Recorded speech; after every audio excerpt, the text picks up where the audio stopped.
सारे तू है एगो दिन भर में एगो ट्रेड होला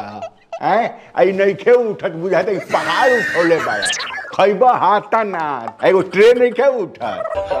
पैसा के तन पैसा दी ना काहे के कहाँ पैसा रे पेटवा डायरेक्ट हो गइल बा पेट झड़ता तोर हैं तो दवाई खोजो डॉक्टर तो कहला से दवाई लेवे के हाँ तो कहला से बंटी पब्लिक संगे दवाई लेवे के परात उठा गई बाटे कढ़ाई कंबल गमछा धीरे धीरे पूरा बर्तन में उठा लाई चुरा चुरा के या तो कोई बात ढेला के ए ढेला ढेला का रे कुछ नहीं अब वह बताओ तली फेंकू भैया के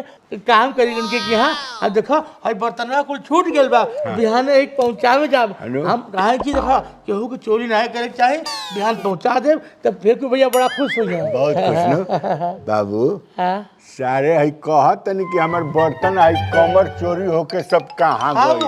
आप दुहार आई है